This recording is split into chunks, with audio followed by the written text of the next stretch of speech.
எல்லாருக்கும் ஹாய், நான் உங்க Ilaiyaraaja. Welcome to trading minute. Mark Douglas எழுதின ட்ரேடிங் இன் தி ஜோன் புக்கோட செகண்ட் சாப்டர்ல இருந்து நான் கத்துக்கிட்ட முக்கியமான விஷயங்களை பத்தி இந்த வீடியோல பார்க்கலாம். ஃபர்ஸ்ட் டைம் நம்ம வீடியோ பாக்குறவங்க மறக்காம சேனலை சப்ஸ்கிரைப் பண்ணி சப்போர்ட் பண்ணுங்க. ஆல்ரெடி ஃபர்ஸ்ட் சாப்டர் பத்தி டீடைலா டிஸ்கஸ் பண்ணியிருக்கோம். வீடியோ லிங்க் டிஸ்கிரிப்ஷன்ல இருக்கு, மறக்காம செக் பண்ணி பாருங்க. Second chapter the lure and the dangers of trading. Lure அப்படிங்கறத தமிழ்ல கவர்ந்திழுக்கிறது அப்படின்னு சொல்லுவாங்க. சோ இந்த சாப்டர்ல ஆர்த்தர் ட்ரேடிங்ல நம்மள கவர்ந்திழுக்கிற விஷயம் என்ன, அதே நேரத்துல ட்ரேடிங்ல ஆபத்தா இருக்கிற விஷயங்கள் என்னென்ன அப்படிங்கறத பத்தி எல்லாம் டீடைலா டிஸ்கஸ் பண்ணிருக்காங்க. சோ அத பத்தி எல்லாம் டீடைலா பார்க்கலாம். வீடியோ ஸ்கிப் பண்ணாம கடைசி வரைக்கும் பாருங்க. ஃபர்ஸ்ட் லெசன், ட்ரேடிங்கே ரொம்பவே அட்ராக்டிவா ஃபீல் பண்ணுது. அதாவது இப்போ ஒரு பர்சன் இருக்காரு, அவர் ட்ரேடிங்க பாக்குறாரு அப்படின்னா என்ன ரீசனுக்காக அவர் ட்ரேடிங் ஸ்டார்ட் பண்ணணும்னு நினைக்கிறாரு. நிறைய காரணங்கள் இருக்கலாம். அதுல எது ட்ரேடிங்ல ரொம்பவே அட்ராக்டிவா இருக்கு அப்படிங்கிற क्वेश्चनக்கு ஆர்த்தர் சொல்ற பதில் என்ன அப்படின்னா இதுல இருக்கிற பர்சனல் ஃப்ரீடம் தான். அப்ப என்ன ப்ரோ, நம்ம என்ன ஃப்ரீடமே இல்லாமலா இருக்கோம்? இப்ப இந்தியால 1947லயே ஃப்ரீடம் கொடுத்துட்டாங்க. அப்படின்னா நமக்கு ஃப்ரீடம் தேவைப்படுது அப்படின்னா முதல்ல ஆர்த்தர் சொல்ற இந்த பர்சனல் ஃப்ரீடம் அப்படிங்கிறது என்ன அப்படின்னு நம்ம புரிஞ்சுக்கணும். ஃபார் எக்ஸாம்பிள், இப்ப நான் ஒரு வேலைக்கு போறேன்னு கன்சிடர் பண்ணிக்கோங்களேன். சோ அந்த வேலை என்னதான் எனக்கு பிடிச்ச ஒரு ப்ரொஃபஷனாவே இருந்தாலும் அங்க நான் கம்ப்ளீட் ஃப்ரீடமோட ஒர்க் பண்றேனா அப்படின்னு கேட்டீங்கன்னா கண்டிப்பா கிடையாது. காலையில எத்தனை மணிக்கு நான் வரணும், ஈவினிங் எத்தனை மணிக்கு நான் வீட்டுக்கு போகணும், என்னோட டீ பிரேக் எவ்வளவு டைம், லஞ்ச் பிரேக் எவ்வளவு டைம், எப்படி நான் வேலை செய்யணும், எங்க உட்கார்ந்து நான் வேலை செய்யணும் அப்படிங்கிற எல்லாமே பாத்தீங்கன்னா ஒரு ரூல்ஸா பாத்தீங்கன்னா நமக்கு போட்டு கொடுத்துருவாங்க. சோ அதை தான் நம்ம ஃபாலோ பண்ற மாதிரி இருக்கும். ஈவன் தோ அது நமக்கு ரொம்ப மனசுக்கு பிடிச்ச ஒரு வேலையாவே இருந்தாலும் சரி, அதெல்லாம் விட்டுருங்க. நான் ஓன் பிசினஸ் பண்றேன் அப்படின்னே வச்சுக்கோங்களேன். இப்போ ஓன் பிசினஸ்னா நமக்கு மேல யாருமே கிடையாது. இந்த இடத்துல ரூல்ஸ் மேக்கரே நம்ம தான். ஆனாலும் நம்ம இஷ்டத்துக்கு செயல்பட முடியாது. உதாரணத்துக்கு இப்ப நான் சொந்தமா ஒரு ஒரு ஒரு பெரிய டிபார்ட்மெண்டல் ஸ்டோர் வச்சிருக்கேன்னு வச்சுக்கோங்களேன். என் இஷ்டத்துக்கு நான் கடையை திறந்து வச்சுட்டு இருந்தேன் அப்படின்னா எனக்கு பிசினஸ் ஒழுங்கா நடக்குமா? ஏன்னா பிசினஸ் பண்றதுக்கான மோட்டிவ், வேலைக்கு போறதுக்கும் எல்லாத்துக்குமே ஒரு காமன் மோட்டிவ் என்னன்னா டு மேக் மணி. சோ அப்படி இருக்கிறப்போ ஒரு சில விஷயங்கள் நம்ம இப்படிதான் பண்ணணும் அப்படின்னா அது அப்படிதான் பண்ணணும். அப்பதான் நம்ம அதை எதுக்காக பண்றோமோ அந்த பர்பஸை நம்மளால அடைய முடியும் இல்லையா? சோ அதெல்லாம் கம்பேர் பண்ணும்போது ட்ரேடிங்ல இந்த பர்சனல் ஃப்ரீடம்ங்கிற ஒரு விஷயம் பாத்தீங்கன்னா நிறைய இருக்கிறதா ஆர்த்தர் சொல்றாரு. எப்படின்னு கேட்டீங்கன்னா, சோ இங்க நீங்க என்ன பண்ணணும், எப்படி பண்ணணும், எப்ப அதை பண்ணணும் அப்படிங்கிற எல்லாத்தையுமே நீங்க தான் டிசைட் பண்ண போறீங்க. அதாவது உங்களுக்கு பாஸ் கிடையாது, ஷெட்யூல் கிடையாது, ரூல்ஸ் கிடையாது. அதாவது எக்ஸ்டர்னலா நான் சொல்ல வரேன், சரிங்களா? வெளியில இருந்து ஒருத்தங்க நமக்கு சொல்லுவாங்க இல்லையா, அந்த மாதிரியான ரூல்ஸ் எல்லாம் எதுவுமே கிடையாது. இது எல்லாத்தையுமே பாத்தீங்கன்னா டிசைட் பண்ண போறது நம்ம தான். சோ அததான் அவர் இந்த personal freedom and complete freedom அப்படின்னு மென்ஷன் பண்றாரு. அது மட்டும் இல்லாம ட்ரேடிங்ல நமக்கு ஏகப்பட்ட ஆப்பர்ச்சுனிட்டிஸ் அப்படிங்கிறது இருக்கு. இப்போ உதாரணத்துக்கு இப்ப நான் ட்ரேட் பண்ண போறேன் அப்படின்னா டிஃப்ரெண்ட் இன்ஸ்ட்ருமெண்ட்ஸ் இருக்கு, டிஃப்ரெண்ட் அசட்ஸ் இருக்கு. உதாரணத்துக்கு நான் ஸ்டாக்ஸ்ல பண்ணலாம், ஃபியூச்சர்ஸ் பண்ணலாம், ஆப்ஷன்ஸ் இருக்கு, கமாடிட்டி, ஃபாரெக்ஸ், கிரிப்டோன்னு இவ்வளவு ஆப்ஷன்ஸ் இருக்கு. சோ இதுல எனக்கு கம்ஃபர்டபுளா இருக்கிற இன்ஸ்ட்ருமெண்ட் எது அப்படிங்கறத நான் செலக்ட் பண்ணிக்கலாம். அடுத்தது ஸ்ட்ராட்டஜி. இது இன்னும் ஒரு பெரிய பிளஸ் பாயிண்ட் அப்படின்னே சொல்லலாம். ஏன்னா இந்த மார்க்கெட்ஸை பொறுத்த வரைக்கும் நீங்க எந்த மார்க்கெட் வேணாலும் சூஸ் பண்ணலாம். இதுதான் ஒர்க் அவுட் ஆகுற ஒரே ஒரு மெத்தட், இல்ல இந்த மெத்தட் தான் ஒர்க் அவுட் ஆகும் அப்படின்னு பாத்தீங்கன்னா அதுக்கு எந்த ரெஸ்ட்ரிக்ஷனும் கிடையாது. லிட்டரலா சொல்லணும்னா எந்த ஸ்ட்ராட்டஜி வேணாலும் மார்க்கெட்ல ஒர்க் அவுட் ஆகலாம். ஓகேங்களா? சோ அதாவது நிறைய பாசிபிலிட்டிஸ் இருக்குன்னு நான் சொல்ல வரேன். சோ அதுல நமக்கு ஒர்க் அவுட் ஆகுற மாதிரியான ஒரு ஸ்ட்ராட்டஜியை நம்ம யூஸ் பண்ணி பாத்தீங்கன்னா நம்ம பண்ணிக்கலாம். இப்போ உதாரணத்துக்கு ஒரு சிலர் பிரைஸ் ஆக்ஷன் யூஸ் பண்ணுவாங்க, ஒரு சிலர் ஸ்மார்ட் மணி கான்செப்ட் யூஸ் பண்ணுவாங்க, ஒரு சிலர் இண்டிகேட்டர் பேஸ்டு ஸ்ட்ராட்டஜி யூஸ் பண்ணுவாங்க. இவங்க எல்லாருமே பாத்தீங்கன்னா ப்ராஃபிட்டபிளா தான் இருப்பாங்க. இல்ல ஸ்மார்ட் மணி யூஸ் பண்றவங்க தான் ப்ராஃபிட்டபிளா இருப்பாங்க, இந்த இண்டிகேட்டர் யூஸ் பண்றவங்க எல்லாம் ப்ராஃபிட்டபிளா இருக்க மாட்டாங்கன்னா அப்படிலாம் கிடையாது. சோ எந்த ஸ்ட்ராட்டஜி வேணாலும் பாத்தீங்கன்னா யாருக்கு வேணாலும் ஒர்க் அவுட் ஆகலாம். அடுத்தது டைம் ஃப்ரேம். சோ நமக்கு டிஃபரெண்ட் டைம் ஃப்ரேம் ஆப்ஷன்ஸ் இருக்கு. அதே மாதிரி டிஃபரெண்ட் ட்ரேடிங் ஸ்டைல் ஆப்ஷன்ஸும் இருக்கு. இப்போ எனக்கு இன்ஸ்டன்டா பை அண்ட் செல் பண்ணா நான் ஸ்கேல்பிங் பண்ணலாம். இல்ல ஒரு நாளுக்குள்ள நான் பொசிஷனை ஹோல்ட் பண்ணிக்கிறேன் அப்படின்னா இன்ட்ராடே ஆர் டே ட்ரேடிங் பண்ணலாம். இல்ல நான் ஒரு 2-3 நாள், ஒரு வாரம், ஒரு 10 நாள் அந்த மாதிரி போறேன் அப்படின்னா ஸ்விங் பொசிஷன் மாதிரி எடுக்கலாம். சோ இந்த மாதிரியான ஆப்ஷன்ஸும் பாத்தீங்கன்னா நமக்கு இதுல இருக்கு. இன்னும் சிம்பிளாவே இதை பத்தி நான் சொல்றேன். யாரு வேணாலும் ட்ரேடிங் பண்ண முடியும். அதாவது இவங்க தான் ட்ரேடிங் பண்ணணும் அப்படின்னு இதுக்கு எந்த எலிஜிபிலிட்டி கிரைட்டீரியாவும் கிடையாது, தகுதியும் கிடையாது. ஓகேங்களா? சோ யார் வேணாலும் நினைச்சா ட்ரேட் பண்ணலாம். அதே மாதிரி ட்ரேடிங் பண்றதுக்கு அப்படின்னு பாத்தீங்கன்னா எல்லாருக்குமே கண்டிப்பா ஒரு வழி அப்படின்னு ஒண்ணு இருக்கும். சரிங்களா? சோ நமக்கான வழியை நம்ம தான் தேடி போகணும். எல்லாருமே ஆனா ஒரே மாதிரி பண்ணிட முடியாது. ஓகேங்களா? சோ அதுவுமே மத்த ஃபீல்டுக்கும் இந்த ஃபீல்டுக்கும் ஒரு வித்தியாசம் இருக்கு. சோ மத்த ஃபீல்டுல எல்லாம் ஒரே மாதிரியே எல்லாரும் பண்ணாலும் பாத்தீங்கன்னா எல்லாராலையும் மணி மேக் பண்ண முடியும். பட் ட்ரேடிங் அப்படி கிடையாது. நமக்கு சூட் ஆகுற மாதிரியான ஒரு வழியை நம்ம தான் பாத்தீங்கன்னா தேடி கண்டுபிடிக்கணும். ஆனா இதுல இருக்கிற ஒரே ஒரு பிரச்சனை என்னன்னா எல்லாருக்குமே ட்ரேடிங் அப்படிங்கிறது சூட்டபிளா இருக்காது. சோ காரணம் என்னன்னா அவங்களோட சர்க்கம்ஸ்டன்ஸஸ் சொல்லலாம், இல்ல வேற ஏதாவது ஒரு ரீசன் இருக்கலாம். ஆனால் எனக்கு ட்ரேட் பண்ணணும், நான் ட்ரேட் பண்ணி கன்சிஸ்டன்டா ஏர்ன் பண்ணணும், இது எனக்கு மணி மேக் பண்றதுக்கு இதை நான் ஒரு வழியா சூஸ் பண்றேன் அப்படின்னா யார் வேணாலும் பாத்தீங்கன்னா இதுல இருந்து மணி மேக் பண்ண முடியும்.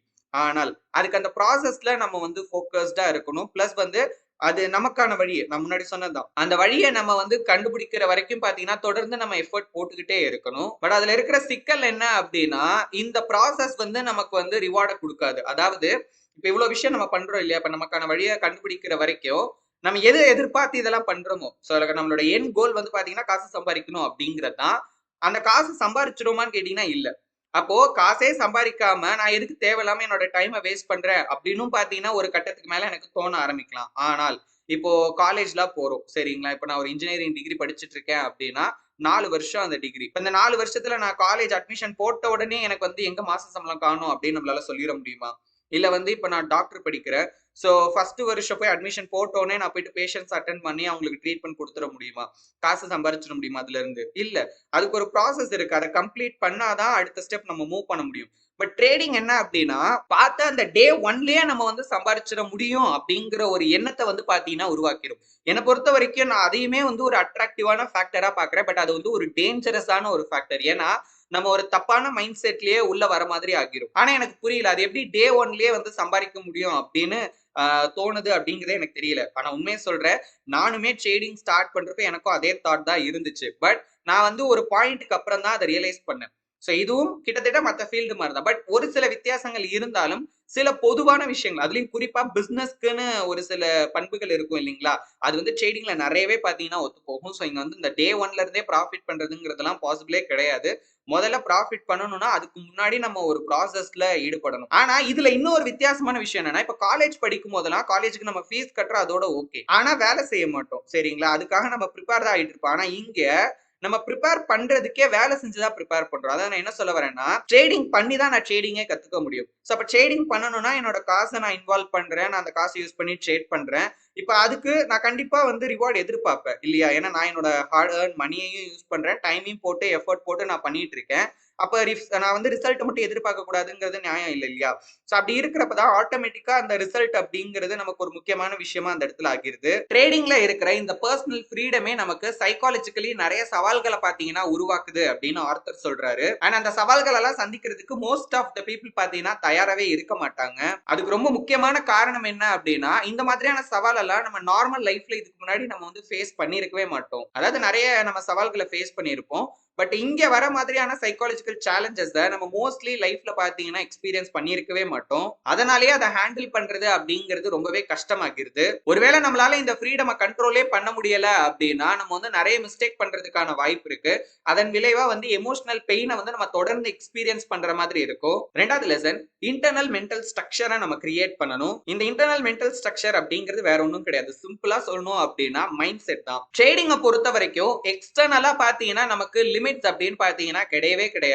அதாவது இந்த எக்ஸ்டர்னல் லிமிட்ஸ் அப்படின்னு ஆர்தர் எத சொல்றாருன்னா, இப்ப நீங்க என்ன மார்க்கெட்ல ட்ரேட் பண்ணணும் அப்படிங்கிறத நீங்க தான் வந்து டிசைட் பண்ணணும். ஓகேங்களா? நான் முன்னாடியே சொன்னேன் இல்லையா? நமக்கு இந்த எலிஜிபிலிட்டி கிரைட்டீரியாலாம் இதுல கிடையவே கிடையாது அப்படின்னு. சோ அந்த பாயிண்ட் ஆஃப் வியூல நமக்கு வெளியில இருந்து நம்மள தடுக்கிற விஷயங்கள் அப்படின்னு பார்த்தீங்கன்னா இல்ல. இப்போ உதாரணத்துக்கு ஒரு மார்க்கெட் வந்து இந்த டைம்ல இருந்து இந்த டைம் ஓப்பன்ல இருக்கும் அப்படின்னா, அந்த டைம்க்குள்ள எப்ப வேணாலும் போயிட்டு நம்மளால ட்ரேடிங் பண்ணியிருக்க முடியும். ஓகேங்களா? சோ இந்த இப்போ ஒரு உதாரணத்துக்கு 9 to 5 ஒரு மார்க்கெட்ல ஓப்பன்ல இருக்கு அப்படிங்கிறப்போ, நம்ம வந்து 10 to 11க்குள்ள மட்டும் தான் ட்ரேட் பண்ண முடியும். இல்ல 2 to 3க்குள்ள மட்டும் தான் ட்ரேட் பண்ண முடியும். அந்த மாரி லிமிட்ஸ் கிடையாது. அதே மாதிரி இப்ப நம்ம ட்ரேட் பண்ண போறோம் அப்படின்னா, எவ்வளவு கேப்பிட்டல் நம்ம யூஸ் பண்ணணும்? எவ்வளவு நம்ம ரிஸ்க் எடுக்கணும்? எப்போ என்ட்ரி எடுக்கணும்? எப்ப வந்து அந்த ட்ரேட குளோஸ் பண்ணணும்? இது எல்லாத்தையுமே டிசைட் பண்ற இடத்துல யார் இருக்கான்னா நம்ம தான். சோ வெளிய இருந்து எந்த ஒரு ஃபேக்டரும் இந்த விஷயத்த பார்த்தீங்கன்னா கண்ட்ரோலே பண்ணாது. இதனால தான் ஆர்தர் வந்து நம்ம இன்டர்னல் ஸ்ட்ரக்சர வந்து கிரியேட் பண்ணணும் அப்படின்னு சொல்றாரு. ஏன்னா, இப்ப இதுக்கெல்லாம் கண்ட்ரோலே இல்லன்னு வச்சுக்கோங்களேன். உதாரணத்துக்கு இப்ப ரிஸ்க்குக்கெல்லாம் வந்து கண்ட்ரோலே இல்ல. அப்போ நான் என் இஷ்டத்துக்கு வந்து ஒவ்வொரு ட்ரேடுக்கும் நான் ரிஸ்க் எடுத்துக்கிட்டு இருந்தேன் அப்படின்னா, கடைசியில அதுவே ஒரு பெரிய ரிஸ்க்கா எனக்கு வந்து நிக்கும். அப்ப அது எல்லாத்தையுமே தடுத்து நான் ட்ரேடிங்ல சர்வை பண்ணணும் அப்படின்னா, நான் என்னோட லிமிட்ஸ வந்து எனக்குள்ள நான் ஏற்படுத்திக்கணும். அதாவது இப்ப நான் சொன்னேன் இல்லையா இந்த டிசிஷன்லாம் நம்ம தான் எடுப்போம் அப்படின்னு. நம்ம எடுப்போம் அப்படின்னாலும் அதுக்கு நம்ம ஒரு லிமிட்ஸ வந்து பாத்தீங்கன்னா நமக்குள்ள கிரியேட் பண்ணிக்கணும். அததான் ஆர்தர் வந்து இன்டர்னல் ஸ்ட்ரக்சர் அப்படின்னு சொல்றாரு. சோ அதுக்குள்ள டிசிப்ளின், பேஷன்ஸ், செல்ஃப் கண்ட்ரோல் இந்த மாதிரியான விஷயங்கள் எல்லாமே பாத்தீங்கன்னா சேர்ந்து இருக்கணும். இன்ஃபேக்ட் சொல்லணும்னா நம்ம ரூல்ஸ் எல்லாம் ஈஸியா கிரியேட் பண்ணிடலாம். இப்ப நான் சொன்னேன் பாத்தீங்களா இந்த டிசிப்ளின், பேஷன்ஸ், செல்ஃப் கண்ட்ரோல் இதெல்லாம் இருந்தாதான் அதை நம்மளால ஃபாலோ பண்ண முடியும், எடுத்து எக்ஸிக்யூட் பண்ண முடியும். இன்னொன்னு இதெல்லாம் இல்ல அப்படின்னா நம்மளால ஒரு கம்ப்ளீட் இன்டர்னல் ஸ்ட்ரக்சரை கிரியேட் பண்ணவும் முடியாது. ஒன்ஸ் இந்த இன்டர்னல் ஸ்ட்ரக்சரை நம்ம வந்து கிரியேட் பண்ணிட்டோம் அப்படின்னா அது நம்மளோட ஃப்ரீடமுக்கும் நம்மளோட ரெஸ்பான்சிபிலிட்டிக்கும் இடையில ஒரு பேலன்ஸை கிரியேட் பண்ணும். ஒருவேளை அந்த பேலன்ஸ் கிரியேட் ஆகல அப்படின்னா நம்ம ரொம்பவே இம்பல்சிவா, அதாவது ரொம்ப ஆக்ரோஷமா பாத்தீங்கன்னா செயல்படுறதுக்கான வாய்ப்பு இருக்கு. அதாவது ரொம்ப ஆபத்தான ட்ரேட்ஸ் எல்லாம் நம்ம வந்து எடுக்கிறதுக்கான பாசிபிலிட்டிஸ் இருக்கு. ட்ரேடிங்ல சக்சஸ் அப்படிங்கிறது நம்ம மார்க்கெட் எப்படி கண்ட்ரோல் பண்றோம் அப்படிங்கிறதுல கிடையாது, நம்மள எப்படி கண்ட்ரோல் பண்றோம் அப்படிங்கிறதுல தான் இருக்கு. ஏன்னா நம்ம தலைகீழா நின்று தண்ணி குடிச்சா கூட எப்பவுமே மார்க்கெட்டை நம்மளால கண்ட்ரோலே பண்ண முடியாது. தேர்ட் லெசன், நம்ம எப்படி வளர்ந்துருக்கோம் அப்படிங்கிறதுக்கும் ட்ரேடிங்க்கும் இடையில இருக்கிற முரண்பாடுகள். சின்ன வயசுல இருந்தே நம்மள சுத்தி இருக்கிற எல்லாருமே சொல்ற ஒரு காமனான விஷயம் என்ன அப்படின்னா ரூல்ஸை ஃபாலோ பண்ணணும் அப்படிங்கிறது தான். அந்த ரூல்ஸ் கூட வந்து நம்ம கிரியேட் பண்ணதா இருக்காது, மத்தவங்க கிரியேட் பண்ண ரூல்ஸா இருக்கும். அந்த ரூல்ஸை நம்மள ஃபாலோ பண்ணணும் அப்படின்னு தான் பாத்தீங்கன்னா தொடர்ந்து சொல்லிக்கிட்டே இருப்பாங்க. நம்ம பேரண்ட்ஸ்ல இருந்து, டீச்சர்ஸ்ல இருந்து, ரிலேட்டிவ்ஸ், அக்கம் பக்கத்துல இருக்கிறவங்க எல்லாருமே பாத்தீங்கன்னா தொடர்ந்து இதே தான் சொல்லிட்டு இருப்பாங்க. அண்ட் அந்த ரூல்ஸை யாரு ஃபாலோ பண்றாங்களோ, அதாவது யார் அதை வந்து பின்பற்றுறாங்களோ அவங்களதான் பாத்தீங்கன்னா இந்த சொசைட்டி வந்து நல்லவன், அவனை தான் பாத்தீங்கன்னா பாராட்டும், அவனுக்கு தான் பாத்தீங்கன்னா அதுக்கான ரிவார்டு அப்படிங்கிறது எல்லாமே கிடைக்கும். ஆனா இதே இண்டிபெண்டா இருக்கிறவங்கள பாத்தீங்கன்னா இந்த சொசைட்டி உதாசீனப்படுத்தும். பட் ட்ரேடிங் அப்படிங்கிறது கொஞ்சம் ஆப்போசிட் ஆனது. என்ன அப்படின்னா நம்ம என்ன பண்ணணும் அப்படிங்கறத மத்தவங்க யாரும் சொல்ல மாட்டாங்க, நம்மளாதான் பாத்தீங்கன்னா டிசைட் பண்ணி செயல்படணும். அண்ட் இன்னொரு விஷயம், மத்தவங்க சொல்றத கேட்டு நம்ம பண்றோம் அப்படின்னா அதுக்கு பேரு ட்ரேடிங்கே கிடையாது. இதையும் நல்லா ஞாபகம் வச்சுக்கோங்க. ஏன்னா ட்ரேடிங் அப்படிங்கிறது நம்ம ஓனா பண்ண வேண்டிய ஒரு விஷயம். சின்ன வயசுல இருந்தே ரூல்ஸை ஃபாலோ பண்ணணும்னு சொன்னதை கேட்டு கேட்டு வளர்ந்த நம்மளுக்கு திடீர்னு ட்ரேடிங்குள்ள வரப்போ பாத்தீங்கன்னா நமக்குள்ளே ஒரு முரண்பாடு ஏற்படும். ஏன்னா இப்போ இவ்வளவு நாளா நம்ம எதிர்பார்த்துக்கிட்டு இருந்த சுதந்திரம் அப்படிங்கறது நமக்கு ட்ரேடிங்குள்ள போன உடனே பாத்தீங்கன்னா கிடைச்சிருச்சு. ஆனாலும் அதை எப்படி ஹேண்டில் பண்றது அப்படிங்கறதுல நமக்கு பெருசா எந்த ஐடியாவும் இருக்காது. அதனாலே அதை ஹேண்டில் பண்றது கொஞ்சம் அன்கம்ஃபர்டபுளாவே இருக்கும். நாலாவது லெசன், நமக்குள்ள இருக்கிற ஆர்வமும் ஆசையும். இந்த உலகத்துல பிறக்கிற எல்லா குழந்தைங்களுமே பாத்தீங்கன்னா அந்த கியூரியாசிட்டியோட தான் பாத்தீங்கன்னா பிறக்கிறாங்க. அதாவது அது அவங்களோட நேச்சர் அப்படின்னே சொல்லலாம். திடீர்னு ஒரு வித்தியாசமான ஒரு விஷயத்தை அவங்க பாக்குறாங்க அப்படின்னா அதை தொடணும்னோ அதை வாயில எடுத்து வைக்கணும் அப்படின்னோ பாத்தீங்கன்னா அந்த குழந்தைங்களுக்கு தோணும். அந்த இடத்துல அதை பார்த்த உடனே இது நல்லதா கெட்டதா, இதை பண்ணலாமா வேணாமா அப்படின்லாம் அவங்களுக்கு வந்து பாத்தீங்கன்னா எதுவுமே வந்து தோணாது. ஜஸ்ட் அதை எக்ஸ்ப்ளோர் பண்ணணும், அது என்னன்றதை தெரிஞ்சுக்கணும் அப்படிங்கிறது மட்டும்தான் அவங்களோட மைண்ட்ல இருக்கும். உண்மையை சொல்லணும் அப்படின்னா இந்த கியூரியாசிட்டி அப்படிங்கிறது எல்லா மனுஷங்களுக்கும் இருக்கிறது தான். ஆனா என்ன, குழந்தையா இருக்கிறப்ப நமக்கு இந்த கியூரியாசிட்டி அப்படிங்கிறது ரொம்ப ஜாஸ்தியா இருக்கும். சோ நம்ம வளர வளர இந்த கியூரியாசிட்டி அப்படிங்கிறது கொஞ்சம் கொஞ்சமா பாத்தீங்கன்னா குறைஞ்சிரும். பட் இல்லாம போகாது. ஒவ்வொரு மனுஷங்களுக்குமே அவங்களுக்குன்னு பாத்தீங்கன்னா இயற்கையாவே சில ஆர்வம் பாத்தீங்கன்னா இருக்கும். அண்ட் அதுதான் அவங்க எதை கத்துக்கிட்டாங்கன்னா அவங்க சந்தோஷமா இருப்பாங்க அப்படிங்கறத காட்டும். இந்த ஆர்வம் அப்படிங்கிறது நமக்குள்ள இருந்து வரும். அண்ட் அதுதான் நம்மளோட தனித்தன்மையை காட்டும். மனுஷங்க எப்போ ஒரு விஷயத்தை ஃப்ரீயா எக்ஸ்ப்ளோர் பண்றாங்களோ அப்ப அவங்க ரொம்பவே பேலன்ஸ்டாவும் ரொம்பவே சந்தோஷமாவும் பாத்தீங்கன்னா ஃபீல் பண்ணுவாங்க. ஃபிஃப்த் லெசன், ஒருவேளை இந்த நேச்சரல் எக்ஸ்பிரஷன் யாராவது தடுத்தாங்கன்னா என்ன ஆகும்? சின்ன வயசுல நம்ம அடிக்கடி கேட்ட விஷயங்கள்ல ஒண்ணு, இல்ல இத தொடாத, உன்னால இத பண்ண முடியாது அப்படிங்கறதெல்லாம், இந்த வார்த்தையெல்லாம் திரும்ப திரும்ப திரும்ப நம்ம கேட்கிறப்ப என்ன ஆகும் அப்படின்னா நமக்குள்ள இருக்கிற அந்த கியூரியாசிட்டி அப்படிங்கிறது பாத்தீங்கன்னா கொஞ்சம் கொஞ்சமா சுருங்க ஆரம்பிக்கும். ஏன்னா இப்ப நான் வந்து அவுட் ஆஃப் கியூரியாசிட்டி ஒண்ணு பண்ணணும்னு நினைக்கிறேன்.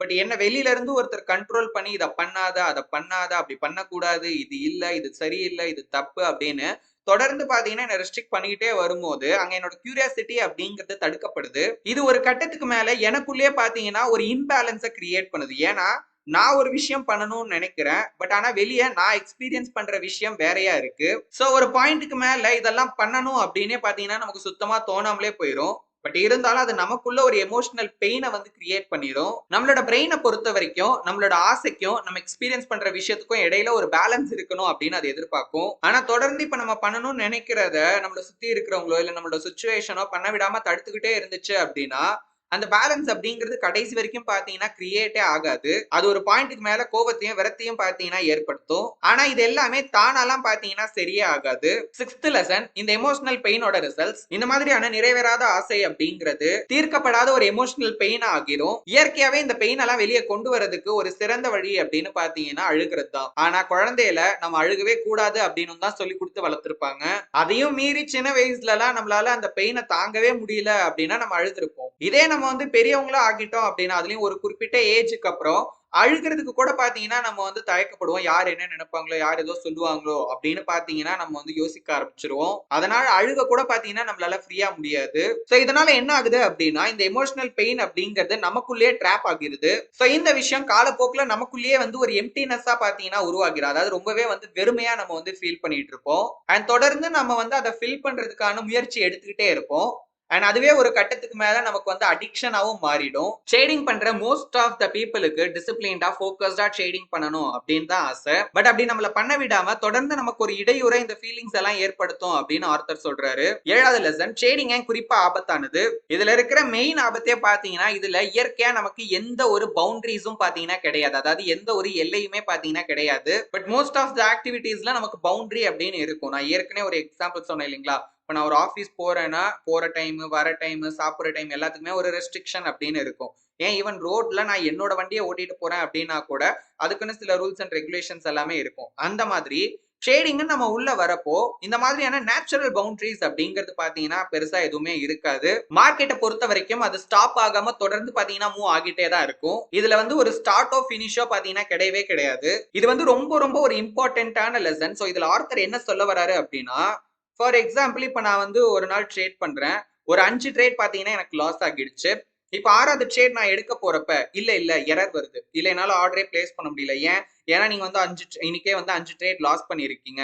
சோ நீங்க இதுக்கப்புறம் ட்ரேட் பண்ணக்கூடாது அப்படின்லாம் நமக்கு சொல்றதுக்கு ஏதாவது விஷயம் இருக்கா? நம்ம புரோக்கர் சொல்லுவாரா? இல்ல மார்க்கெட் தான் சொல்லுமா அப்படின்னு கேட்டீங்கன்னா அதெல்லாம் எதுவுமே கிடையாது. சோ அந்த 6வது ட்ரேடை எடுக்கணுமா வேணாமா அப்படிங்கிற டிசிஷனை நான் எடுத்தா போதும். சோ என்ன தடுக்கிறதுக்கு இங்க எந்த ஒரு ஃபேக்டரும் கிடையாது. சரி ஓகே, எக்ஸ்ட்ரீமா போயிட்டு என்னோட கேபிட்டல் மொத்தமும் லாஸ் ஆயிடுச்சு. இப்ப நான் வந்து ஒரு 20,000 போட்டு நான் ட்ரேட் பண்ணிட்டு இருந்தேன்னு வச்சுக்கோங்களேன்.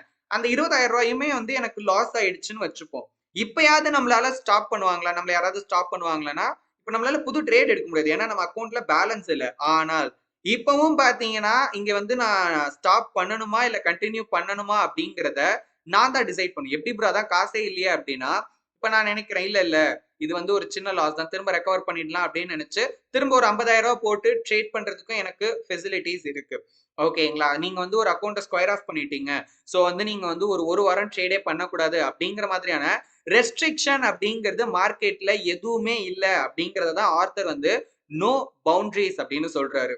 இந்த ரீசனால தான் நெறைய பேர் என்ன பண்றாங்கன்னா, ஈவன் லாஸ் ஆனதுக்கு அப்புறமும் ரொம்ப இம்பல்சிவ் ஆகிடுறாங்க. அதாவது தொடர்ந்து ட்ரேட் பண்ணணும் அப்படின்றது வந்து அவங்களுக்குள்ள ஏதோ வந்து என்ன சொல்றது, ஏதோ ஒண்ணு பண்ணியே ஆகணுங்கிற மாரி ஒரு அடிக்ஷன் மாரி பார்த்தீங்கன்னா கிரியேட் ஆகிருது. இப்ப ஒரு சிலரெல்லாம் ஒரே ஒரு லாஸ்ல பார்த்தீங்கன்னா அமைதியாயிடுவாங்க. ஒரு சிலர் வந்து ஒரு 5, 6 லாஸ்க்கு அப்புறம் தான் பார்த்தீங்கன்னா நிதானமா இல்ல இதுக்கப்புறம் பண்ணா இன்னும் டேஞ்சர் ஆயிடும் அப்படின்னு நெனச்சு ஸ்டாப் பண்ணுவாங்க. ஒரு சிலர்லாம் அக்கவுண்டே ஸ்கொயர் ஆஃப் ஆனாலும் பார்த்தீங்கன்னா விடமாட்டாங்க. இதுல ரொம்ப டேஞ்சரஸ் ஆனது என்ன அப்படின்னா, இந்த மாதிரி அக்கவுண்ட் ஸ்கொயர் ஆஃப் ஆனதுக்கு அப்புறமும் தொடர்ந்து வந்து நம்ம ரீஇன்வெஸ்ட் பண்ணிக்கிட்டே இருக்கோம் அப்படிங்கிறது தான். ஏன்னா, இப்போ நான் அப்படி பழகிட்டேன்னு வச்சுக்கோங்களேன். அதுக்கு மட்டும் நான் பழகிட்டேன் அப்படின்னா, முதல்ல என்னோட சேவிங்ஸ் மணி எல்லாம் போகும். அடுத்தது ரொம்ப எக்ஸ்ட்ரீமா போனா கடன் வாங்கி போட ஆரம்பிச்சுருவேன். ஏன்னா, அதெல்லாம் ஈஸியா அடைச்சிடலாம். ஏன்னா ட்ரேடிங்கோட பொட்டன்ஷியல் எனக்கு தெரியும். ஒரே நாள்ல கூட இப்படி அப்படின்னு சம்பாரிச்சு எல்லாம் இப்படிங்கிறதுக்குள்ள சரி பண்ணிடலாம் அப்படிங்கிற ஒரு எண்ணத்துல கடன் கூட வாங்கி பார்த்தீங்கன்னா, நம்ம வந்து ட்ரேட் பண்ணலாம் அப்படின்னு நெனச்சு, இன்னும் பார்த்தீங்கன்னா, லாஸ் அதிகப்படுத்திட்டே தான் போவோமே தவிர, அந்த இடத்துல ஸ்டாப் பண்ணணும் அப்படிங்கிற எண்ணம் வரவே வராது. அண்ட் அத தான் ஆர்த்தர் ட்ரேடிங்ல இருக்கிற ரொம்ப டேஞ்சரஸான ஒரு விஷயம் அப்படின்னு சொல்றாரு. சோ நமக்குன்னு ஒரு லிமிட்ஸ் இல்லாம நம்ம பண்றோம் அப்படின்னு வச்சுக்கோங்களேன். ஒரு பாயிண்ட்க்கு அப்புறம் நம்மளே நெனச்சாலும் நம்மள வந்து கண்ட்ரோல் பண்ணவே முடியாது. ஏன்னா இருக்கிறதுலயே ரொம்ப பவர்ஃபுல்லான ஒரு விஷயமா நம்மளோட மைண்ட சொல்றதுக்கான ரீசன் அதுதான். நம்மளால அது ஒரு சர்டைன் லிமிட்டுக்கு தான் பார்த்தீங்கன்னா கண்ட்ரோல் பண்ண முடியும். ஒருவேளை நம்ம பிரெயின் வந்து நம்மள கண்ட்ரோல்ல எடுத்துக்கிச்சுன்னு வச்சுக்கோங்களேன். என்ன ப்ரோ சொல்றீங்க? நம்ம பிரெயின்னா என்ன? நம்ம மைண்ட்னா என்ன? எல்லாமே நம்ம தானே அப்படின்னு நீங்க நினைச்சீங்கன்னா அதெல்லாம் கிடையாது. கான்ஷியஸா நம்ம இருக்கிறப்ப நம்ம யோசிக்கிறது வேற. இந்த மாதிரி எமோஷனலா நம்ம போயிட்டோம்னு வச்சுக்கோங்களேன். ரொம்ப சிம்பிள். இதுக்கு முன்னாடி நீங்க ட்ரேட் பண்ண எக்ஸ்பீரியன்ஸ் இருக்கு. அதுல எப்பயாவது நீங்க எக்ஸ்ட்ரீமா லாஸ் பண்ணியிருக்கீங்க அப்படின்னா, அந்த டைம்ல நீங்க என்ன பண்ணீங்கன்றத யோசிச்சு பாருங்க. இப்ப நானே என்ன உதாரணத்துக்கு எடுத்துக்கிறேன். நான் என்னோட கெரியரோட ஸ்டார்ட்டிங்ல அதாவது ட்ரேடிங் ஸ்டார்ட் பண்ண புதுசுல ரொம்ப இம்பல்சிவா ட்ரேட் பண்ணியிருக்கேன். லிட்டரலா நானும் எவ்வளவோ நாள் யோசிச்சிருக்கேன். நான் இதுவரைக்கும் என்ன பண்ணேன்றது எனக்கு சுத்தமா ஞாபகத்திலே இல்ல. இன்ஃபாக்ட் வந்து எனக்காக யாரோ வந்து பண்ணல. நான் வந்து கோமா ஸ்டேஜ்லலாம் இல்ல. நான் அதாவது என்ன சொல்றது? சுய நினைவோட தான் பண்ணியிருக்கேன். ஆனா என்ன பண்ணேன்றது என் மைண்ட்ல இல்ல. ஏன்னா டோட்டல் கண்ட்ரோல் இப்ப என்கிட்ட கிடையாது. என்னோட எமோஷன் தான் பார்த்தீங்கன்னா, என்ன வந்து செயல்பட வச்சிருக்கு. சோ அதன் மூலியமா தான் நான் வந்து ட்ரேடிங் எல்லாமே பண்ணியிருக்கேன். சோ அதனால நான் என்ன பண்ணேன்றது எனக்கு சுத்தமா பார்த்தீங்கன்னா மைண்ட்ல இல்ல. பட் என் மைண்ட்ல இருக்கிற ஒரே விஷயம் என்ன அப்படின்னா, அதனுடைய விளைவா கடைசியா நான் சந்திச்ச அந்த லாஸ் மட்டும் தான். சோ இதனால தான் வெளிய லிமிட்ஸ் இல்ல அப்படின்னா கூட செல்ஃப் மேட் லிமிட்ஸ நம்ம கிரியேட் பண்ணி அத ஸ்ட்ரிக்ட்டா ஃபாலோ பண்ணணும் அப்படின்னு ஆர்த்தர் சொல்றாரு. சோ இந்த ஆபத்துல இருந்தெல்லாம் நம்ம தப்பிக்கணும், பாதுகாப்பா இருக்கணும் அப்படின்னா, அதுக்கு இருக்கிற ஒரே ஒரு வழி என்ன அப்படின்னா, நமக்கான ரூல்ஸ நம்ம தான் கண்டிப்பா கிரியேட் பண்ணணும். எப்படி என்ட்ரி எடுக்கணும், எப்ப என்ட்ரி எடுக்கணும், ஸ்டாப் லாஸ் எப்படி பிளான் பண்ணணும், எவ்வளவு ரிஸ்க் எடுக்கணும், இந்த மாதிரி எல்லாத்தையுமே. ஓகே, இப்ப நான் சொன்னதெல்லாம் ஜஸ்ட் ஒரு உதாரணம் மட்டும்தான். இத தாண்டி இன்னும் நெறைய விஷயங்கள் இருக்கு. என்ன கேட்டீங்கன்னா A to Z எல்லாமே வந்து பாத்தீங்கன்னா ரூல்ஸ் பேஸ்டா இருக்கிறது தான் நல்லது. எஸ்பெஷலி வந்து ட்ரேடிங் புதுசா ஸ்டார்ட் பண்றவங்களுக்கு. ஏன்னா நல்ல எக்ஸ்பீரியன்ஸ் கெயின் ஆனதுக்கு அப்புறம் நம்ம நினைக்கிற மாதிரி. இப்ப இதுல என்னன்னா, இதுல டே 1 வந்து நம்ம 10 வருஷம் எக்ஸ்பீரியன்ஸ் இருக்கிற ஒரு ட்ரேடர் மாதிரி ட்ரேட் பண்ணணும் அப்படின்னு நினைக்கிறது தான் இங்க பெரிய பிரச்சனையே. என்னன்னா, நம்ம வந்து கம்ப்ளீட்டா ஃப்ரீடமோட நமக்கு தோன்றதெல்லாம் செய்யணும் அப்படின்னு வந்து பாத்தீங்கன்னா நினைப்போம். ட்ரேடிங் ஸ்டார்ட் பண்ணும்போதே. ஆனா அதெல்லாம் ட்ரேடிங் ஸ்டார்ட் பண்றப்ப பண்ற விஷயங்கள் கிடையாது. ஏன்னா அதெல்லாம் நம்ம ஸ்டார்டிங்லயே பண்ணோம் அப்படின்னா ஸ்டார்டிங்லயே வந்து பெருசா லாஸ் பண்ணிட்டு தான் உட்காந்துட்டு இருப்போம். நம்ம நினைக்கிற விஷயங்கள் எல்லாமே பாத்தீங்கன்னா நம்மளால பண்ண முடியும். நம்ம இஷ்டத்துக்கு ட்ரேட் பண்ணலாம். இப்ப என்ன கேட்டீங்க அப்படின்னா இப்பெல்லாம் வந்து ஒரு ஸ்ட்ரிக்டான ஷெட்யூல பேஸ் பண்ணி நான் ட்ரேட் பண்ணிட்டு இருக்கேன். என் விருப்பத்துக்கு வந்து பாத்தீங்கன்னா ட்ரேட் பண்ண முடியாது. ஏன்னா அப்படி நான் பண்ணேன்னா என்னோட இந்த கன்சிஸ்டன்ட் ரிட்டர்ன்ஸ் அப்படிங்கிறது பாத்தீங்கன்னா என்னால பண்ண முடியாமலே போயிடும். அப்போ என் இஷ்டத்துக்கு நான் ட்ரேட் பண்ணாலே என்னால ப்ராஃபிட்டபிளா ட்ரேட் பண்ண முடியும் அப்படின்னா அதுக்குன்னு ஒரு ஸ்டேஜ் இருக்கு. சோ அந்த டைம்ல வந்து என் விருப்பம் தான். இன்னைக்கு வந்து மார்க்கெட் பார்க்கணுமா வேணாமா நான் தான் டிசைட் பண்ணுவேன். சோ எப்படி ட்ரேட் பண்ணணுங்கிறது எல்லாத்தையுமே நான் தான் டிசைட் பண்ணுவேன். அதை தாண்டி நான் டிசிஷன் எடுத்து பண்ற வேலையால எனக்கு ஃபேவரபிளான ரிட்டர்ன்ஸ் தான் வரும். ஓகே, ஆனா அது எல்லாமே டே 1 வந்துராது. அததான் நான் சொல்ல வரேன். புரியுதுங்களா?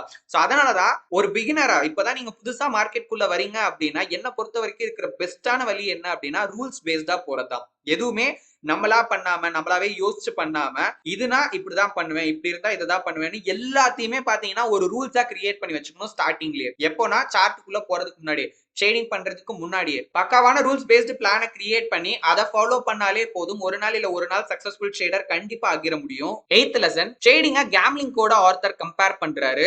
ஏன்னா இது ரெண்டுக்கும் நிறைய சிமிலாரிட்டிஸ் இருக்கு. பட் இருந்தாலும் ஒரு சில பாயிண்ட்ல வந்து பாத்தீங்கன்னா ரெண்டுமே வந்து வித்தியாசமா இருக்கும். கேம்லிங்க பொறுத்த வரைக்கும் கேம்லயே பாத்தீங்கன்னா நமக்கான ஸ்ட்ரக்சர் அப்படிங்கிறது இருக்கும். அதாவது இந்த கேம்லிங் எல்லாம் யாரு நடத்துறாங்களோ அவங்க தான் பாத்தீங்கன்னா ரூல்ஸ் மேக்கர். இந்த கேமா இப்படிதான் விளையாடணும், இன்னென்ன ரூல்ஸை ஃபாலோ பண்ணணும், அதாவது பிளே பண்றவங்க கூட இதெல்லாம் பண்ணணும் அப்படின்னு பாத்தீங்கன்னா ரெஸ்ட்ரிக்ஷன்ஸ் கொடுத்துருவாங்க. இப்போ வந்து நம்ம கேம்லிங் பண்ண போறோம் அப்படின்னா சோ நமக்கான ரூல்ஸ் அப்படிங்கிறது இது அப்படின்றது நமக்கு நல்லாவே தெரியும். ஆர்த்தர் வந்து பிளாக் ஜாக் அப்படிங்கிற கேம் இதுல வந்து எக்ஸ்பிளைன் பண்ணியிருப்பாரு. நம்ம ஜென்ரலாவே பார்க்கலாமே. நம்ம இப்போ வந்து ஒரு கேம் விளையாட போறோம் அப்படின்னா கண்டிப்பா நம்ம எவ்வளவு ரிஸ்க் எடுக்கணும் அப்படிங்கறத டிசைட் பண்ணா மட்டும்தான் நெக்ஸ்ட் நம்மளால பிளே பண்ணவே முடியும். ரெண்டாவது விஷயம், இதுல நமக்கு வந்து கிளியரான ஸ்டார்ட்டும் எண்டும் இருக்கும். ஒவ்வொரு கேமுக்கும் ஒவ்வொரு ரவுண்டுக்கும். இப்ப நம்ம ட்ரேடிங் எடுத்துக்கிட்டோம் அப்படின்னா ரெண்டுக்கும் உள்ள ஒற்றுமை என்னன்னா இப்ப எவ்வளவு ரிஸ்க் எடுக்கணும் அப்படிங்கறத ரெண்டு இடத்துலயும் நம்ம தான் வந்து டிசைட் பண்றோம். ஆனால் எப்ப ஸ்டார்ட் பண்ணணும் எப்ப முடிக்கணும் அப்படிங்கறத அங்க வந்து அவங்க தான் டிசைட் பண்ணுவாங்க. ட்ரேடிங்கை பொறுத்த வரைக்கும் நம்ம தான் அதை டிசைட் பண்ணணும். அண்ட் இன்னொரு வித்தியாசம் என்ன அப்படின்னா அங்க வந்து ரிஸ்க டிசைட் பண்ணாம நம்மளால விளையாடவே முடியாது.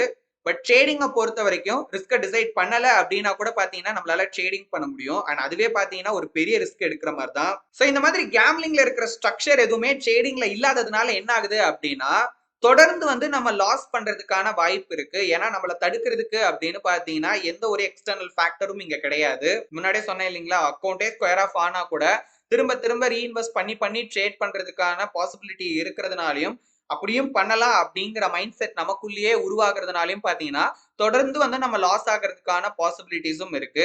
மோஸ்ட் ஆஃப் த ட்ரேடர்ஸ் ஏன் வந்து நம்ம எவ்வளவு ரிஸ்க் எடுக்கணும் அப்படிங்கறத டிசைடே பண்றது இல்ல அப்படின்னா அவங்க வந்து லாஸே ஆக மாட்டாங்க அப்படின்னு அவங்க நினைக்கிற எண்ணம் தான். இப்ப யோசிச்சு பாருங்க, நான் வந்து ஒரு ட்ரேட் எடுக்க போறேன். அந்த ட்ரேட் வந்து எனக்கு கண்டிப்பா ப்ராஃபிட் தான் வரப்போகுது.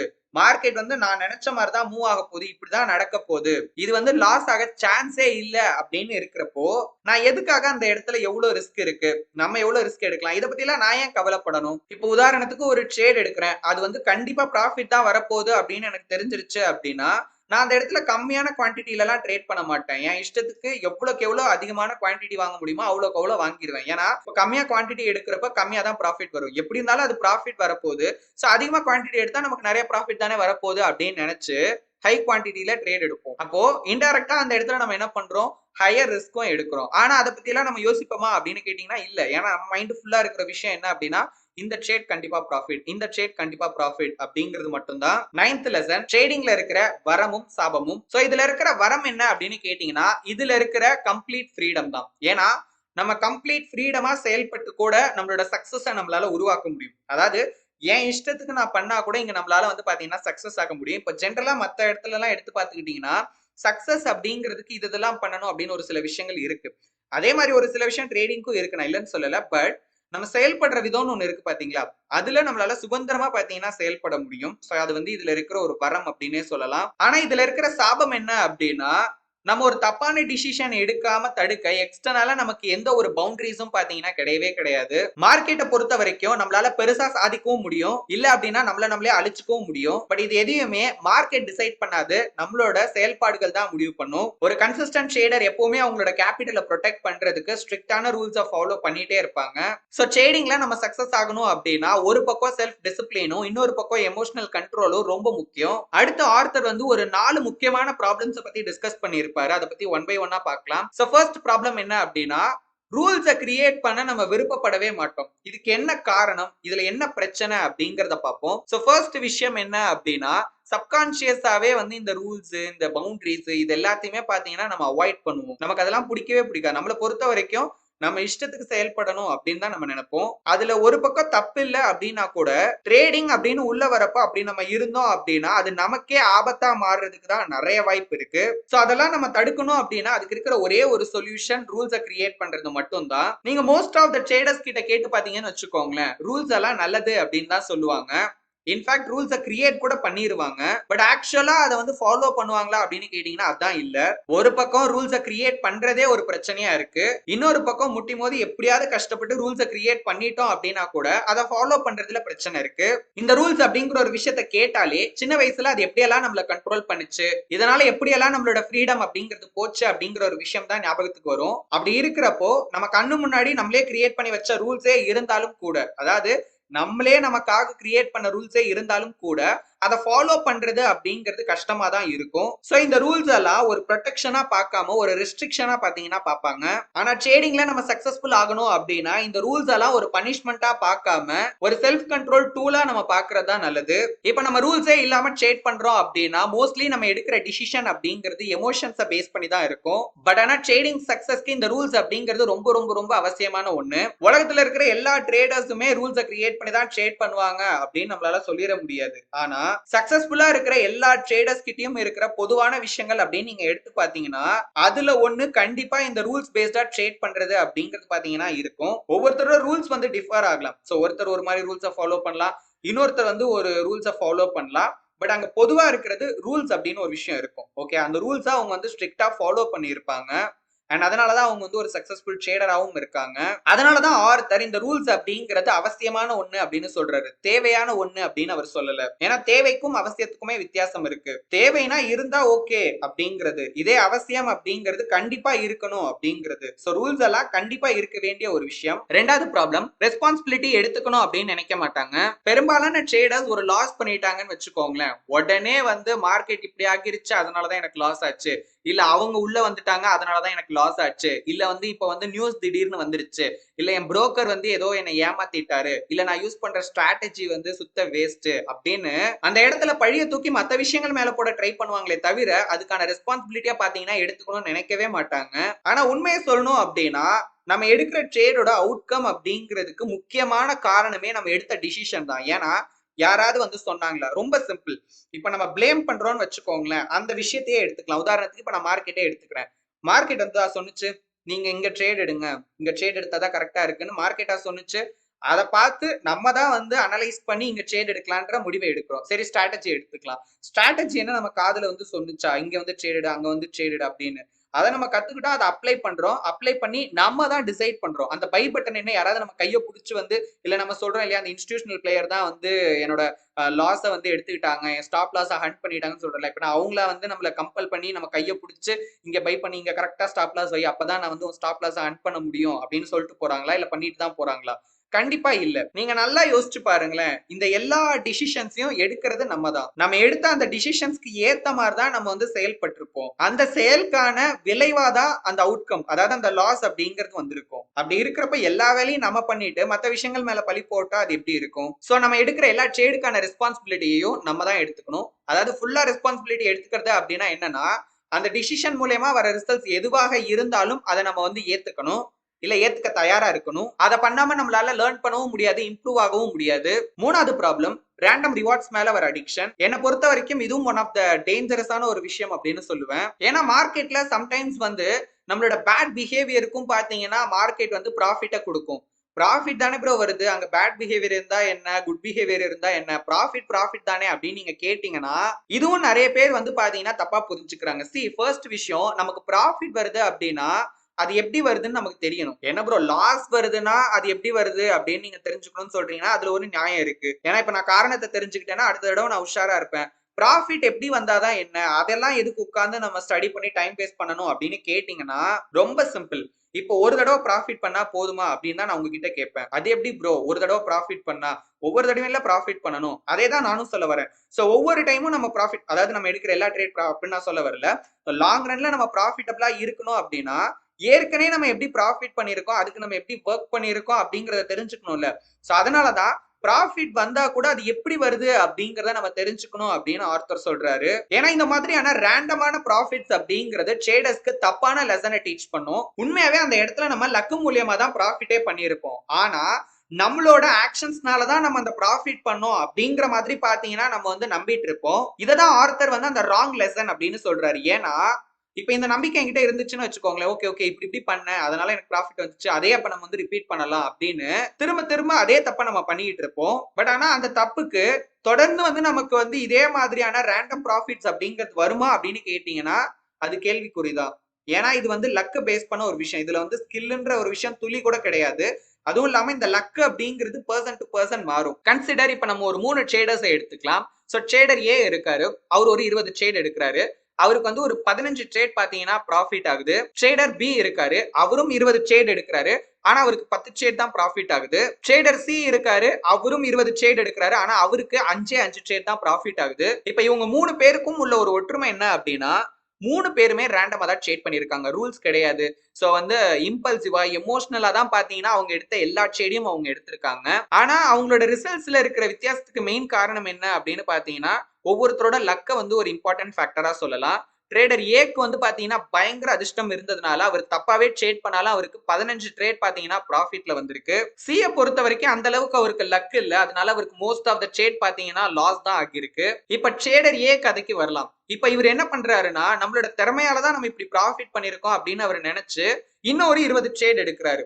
இப்ப இந்த 20 ட்ரேட்லயுமே போன தடவை பண்ண மாதிரி அதே 15 ட்ரேட் இவருக்கு வந்து ப்ராஃபிட் வரும் அப்படின்னு இவரால கான்பிடென்ட்டா சொல்ல முடியுமா அப்படின்னு கேட்டீங்கன்னா அவரு சொல்லுவாரு. ஏன்னா அவருக்கு அந்த நம்பிக்கை இருக்கு. ஆனா உண்மை என்ன அப்படின்னா அப்படியெல்லாம் சொல்லவே முடியாது. ஏன்னா அதுதான் லக்குக்கும் ஸ்கில்லுக்கும் இருக்கிற வித்தியாசம். இப்ப என்கிட்ட வந்து ஒரு திறமை இருக்குன்னு வச்சுக்கோங்களேன். ஃபார் எக்ஸாம்பிள் இப்ப நான் வந்து புதுசா கார் ஓட்ட கத்துக்கிட்டு இருக்கேன். சரிங்களா? ஏதோ ஒரு ஃப்ளூக்ல ஒரு தடவை பாத்தீங்கன்னா நான் வந்து ரோட்ல போயிட்டேன். ஒரு ஹைவேக்கு எடுத்துட்டு போயிட்டேன் தெரியாத்தனமா. ஏதோ ஒரு கான்பிடென்ட்ல நம்ம ஓட்டிட முடியும் அப்படிங்கிறதுல. ஜஸ்ட் மிஸ்ல எப்படியோ நான் வந்து சேஃபா வந்து சேர்ந்துட்டேன். ஓகே. அதாவது நான் இப்பதான் ரொம்ப புதுசா கத்துக்கிட்டு இருக்கேன். சரிங்களா? இன்னும் அந்த அளவுக்கு எக்ஸ்பீரியன்ஸ் எல்லாம் ஆகல. இங்க எனக்கு லக் அதிகமா இருக்கு அப்படின்னு தான் நான் சொல்ல முடியும். சரிங்களா? அஃப்கோர்ஸ் கொஞ்சம் ஸ்கில் இருந்தாலும் லக்குன்ற ஒரு விஷயம் இருக்கு. ஏன்னா அந்த அளவுக்கு இன்னும் ட்ரெயின் ஆகல. இதே ஒரு 10, 15 வருஷம் வந்து எனக்கு கார் ஓட்டின எக்ஸ்பீரியன்ஸ் இருக்குன்னு வச்சுக்கோங்களேன். அந்த இடத்துல எனக்கு லக் எல்லாம் கிடையாது. எனக்கு ஸ்கில். இதே மாதிரி 100 தடவை ஓட்ட சொன்னாலும் என்னால ஓட்ட முடியும். இததான் நான் லக்குக்கும் ஸ்கில்லுக்கும் உண்டான வித்தியாசம் அப்படின்னு சொல்றேன். ஏன்னா லக்க பேஸ் பண்ணி போறப்போ ஒரே ஒரு தடவை அந்த லக் இல்லாம போச்சுன்னு வச்சுக்கோங்களேன், அந்த இடத்துல விளைவுகள் அப்படிங்கிறது ரொம்பவே மோசமா இருக்கும். சோ இப்ப இந்த 3 ட்ரேடரோட ஸ்டோரிய கேட்டதுல ஏதான் வந்து இருக்கிறதுலே ரொம்ப ரொம்ப ரொம்ப ரொம்ப ஒரு டேஞ்சரஸான ஒரு நிலைமையில இருக்காரு. என்ன ப்ரோ 20 ட்ரேட்ல 15 ட்ரேட் ப்ராஃபிட்ல இருக்கிறாரு, அவரு போய் டேஞ்சரா இருக்காருன்னு சொல்றீங்க அப்படின்னு கேட்டீங்கன்னா உண்மைதான். ஏன்னா இப்போ சி எல்லாம் எடுத்துக்கிட்டீங்கன்னா ரியலைஸ் பண்ணிடுவாரு நம்ம ஏதோ தப்பு பண்றோம். பி கூட வந்து கொஞ்சம் சீக்கிரமா ரியலைஸ் பண்ணிடுவாருன்னு வச்சுக்கோங்களேன். ஆனா இந்த ஏ மாதிரியான ட்ரேடர்ஸ் எல்லாம் என்ன பண்ணுவாங்க அப்படின்னா இப்ப இவங்க கத்துக்கிட்ட இந்த தப்பான லெசன்னால இன்னும் ஜாஸ்தியா பாத்தீங்கன்னா ரிஸ்க் எடுப்பாங்க. முழுக்க முழுக்க அவங்களோட லக்க நம்பியே போவாங்க. ஆனா அவங்க லக்க பேஸ் பண்ணி தான் பண்றோம் அப்படின்றதே தெரியாம அதை பண்ணிட்டு இருப்பாங்க. ஒரே ஒரு விஷயம் தப்பா போச்சுன்னா இவ்வளவு நேரம் தப்பா தான் பண்ணிட்டு இருக்காங்க. பட் அவுட்கம் தப்பா வந்துச்சுன்னு வச்சுக்கோங்களேன். அதாவது இந்த மாதிரியான ரேண்டம் ப்ராஃபிட்ஸ் எல்லாம் வந்து சின்ன சின்னதா சம்டைம் பெருசா கூட வரலாம். ஆனா அதையே வச்சு அதன் அடிப்படையிலேயே அங்க என்ன நம்ம பண்ணமோ அதே பேசிஸ்லயே தொடர்ந்து நம்ம ட்ரேட் பண்றப்போ ஒரு சிங்கிள் ட்ரேட் போதும் நம்ம பண்ண மொத்த ப்ராஃபிட்டையும் காலி பண்றதுக்கு. அதனாலதான் இதை வந்து நான் ரொம்ப ரொம்ப டேஞ்சரஸான ஒரு விஷயம் அப்படின்னு சொல்றேன். அந்த மாதிரி எக்காரணம் கொண்டும் எந்த சூழ்நிலையிலும் எந்த காலத்திலையும் இந்த ரேண்டம் ரிவார்ட்ஸ்க்கு மட்டும் தயவு செஞ்சு அடிக்ட் ஆகிராதீங்க. சோ எப்பவுமே ஒரு ட்ரேடரா நமக்கு லாஸ் வந்தாலும் சரி ப்ராஃபிட் வந்தாலும் சரி அது எப்படி வருது அப்படிங்கறது நமக்கு தெரியணும். ஏன்னா லாஸ் வரப்ப அங்க ஏதாவது நம்ம மிஸ்டேக் பண்ணிருக்கோம்னா ஃபியூச்சர்ல அது ரிப்பீட் ஆக விடாம பாத்துக்கணும். இதே ப்ராஃபிட் பண்றப்ப நம்ம என்ன ப்ராசஸ ஃபாலோ பண்ணுமோ அதே ப்ராசஸ ஃபியூச்சர்ல ஃபாலோ பண்றப்ப மோஸ்ட்லி அதே மாதிரியான ப்ராஃபிட் பண்றதுக்கான பாசிபிலிட்டிஸ் இருக்கு. இந்த லக்க பேஸ் பண்ணி ட்ரேட் பண்றது ஒரு பாயிண்ட்க்கு மேல நமக்கு வந்து இந்த கேம்லிங்ல எல்லாம் வர மாதிரியான அந்த அடிக்ஷனை பாத்தீங்கன்னா கிரியேட் பண்ணி விட்டுரும். அட்லீஸ்ட் கேம்லிங்லயாவது வந்து நமக்கு கொஞ்சம் டிசிப்ளின் இருக்கும். இன்ஃபேக்ட் ரிஸ்க பொறுத்த வரைக்கும் டிசைட் பண்ணாம உள்ள போவே முடியாது. ஆனா அதே கேம்லிங் மைண்ட் செட் ட்ரேடிங்குள்ள வந்துச்சுன்னு வச்சுக்கோங்களேன், அது ரொம்ப ரொம்ப டேஞ்சரஸான ஒரு விஷயம். ஏன்னா இருக்கிற கொஞ்ச நெஞ்ச டிசிப்ளினும் பாத்தீங்கன்னா இல்லாமலே போயிடும். நாலாவது problem external versus internal control. பொதுவாவே நம்ம மத்தவங்க சொல்றதை கேட்டு ஃபாலோ பண்ணதான் சின்ன வயசுல இருந்தே பாத்தீங்கன்னா கத்துட்டு இருந்திருப்போம். ஆனா ட்ரேடிங்கை பொறுத்த வரைக்கும் அப்படி நம்மளால இருக்க முடியாது. சோ இங்க வந்து நமக்கு இன்டர்னல் கண்ட்ரோல் அப்படிங்கறதா ரொம்ப ரொம்ப ரொம்ப முக்கியமான ஒரு விஷயம். ஏன்னா எக்ஸ்டர்னலா நமக்கு வந்து எந்த விதமான கண்ட்ரோலும் மோஸ்ட்லி கிடையாது. சோ நமக்கு வந்து செல்ஃப் மேட் லிமிட்ஸும் ரெஸ்பான்சிபிலிட்டிஸும் பாத்தீங்கன்னா அவசியம். மத்த இடத்துல எல்லாம் பண்ற மாதிரி நம்ம எக்ஸ்டர்னல் ஃபேக்டர் கண்ட்ரோல் பண்ணணும்னு நினைச்சு ட்ரேடிங்லயும் நம்ம அமைதியாவே இருந்தோம் அப்படின்னா நம்மளால கன்சிஸ்டன்டா ஒர்க் பண்ண முடியாது. பட் உண்மையாலே நம்ம சக்சஸ் ஆகணும் அப்படின்னா அந்த கண்ட்ரோல் அப்படிங்கிறது நமக்குள்ள இருந்து வரணும் அப்படின்னு ஆர்த்தர் சொல்றாரு. நீங்க ட்ரேடிங் ஆர் இன்வெஸ்ட்மென்ட் பண்ண ஆசைப்படுறீங்க. பட் எங்க இருந்து ஸ்டார்ட் பண்ணணும் அப்படிங்கிறது தெரியல அப்படின்னாலும் சரி, இல்ல எப்படி ஸ்டார்ட் பண்ணணும் அப்படிங்கிறது தெரியல அப்படின்னாலும் சரி, இல்ல எனக்கு யாராவது சப்போர்ட் பண்ணா நல்லா இருக்கும் அப்படின்னு நீங்க நினைக்கிறீங்க அப்படின்னாலும் சரி, கவலையே படாதீங்க. கீழ டிஸ்கிரிப்ஷன்ல கொடுத்திருக்க கூகுள் ஃபார்மை ஃபில் பண்ணுங்க. நாங்க உங்களுக்கு சப்போர்ட் பண்றோம். நாங்க ட்ரேடிங்க்கு மென்டார்ஷிப் ப்ரோகிராம்ஸ் கண்டக்ட் பண்ணிட்டு இருக்கோம். சோ அத பத்தின கம்ப்ளீட் டீடைல்ஸ் கீழ டிஸ்கிரிப்ஷன்ல கொடுத்திருக்கோம். செக் பண்ணி பாருங்க. ப்ரோகிராம் ஜாயின் பண்ண இன்ட்ரஸ்டடா இருக்கீங்க அப்படின்னா trademinedu.in அப்படிங்கிற எங்களோட வெப்சைட்டை விசிட் பண்ணுங்க. நம்மளோட அடுத்த வீடியோல 3rd சாப்டர் பத்தி டீடைல்டா பார்க்கலாம். சோ அந்த வீடியோ மிஸ் பண்ணாம பார்க்க மறக்காம சேனலை சப்ஸ்கிரைப் பண்ணி பக்கத்துல இருக்க பெல் ஐகானை பிரஸ் பண்ணி வச்சுக்கோங்க. அப்பதான் நாங்க வீடியோஸ் அப்லோட் பண்ண உடனே உங்களுக்கு நோட்டிபிகேஷன் வரும். இந்த வீடியோல நாங்க சொன்ன விஷயங்கள்லாம் உங்களுக்கு யூஸ்ஃபுல்லா இருந்துச்சுன்னு தோணுச்சு அப்படின்னா வீடியோ மறக்காம லைக் பண்ணுங்க. ட்ரேடிங் பண்ற உங்க ஃப்ரெண்ட்ஸ் அண்ட் ஃபேமிலி மெம்பர்ஸ்க்கு மறக்காம இந்த வீடியோவை ஷேர் பண்ணுங்க. தேங்க்யூ ஃபார் வாட்சிங். இன்னும் நமக்கு நிறைய விஷயங்கள் இருக்கு. சோ அடுத்த வீடியோல பார்க்கலாம். until then stay tuned.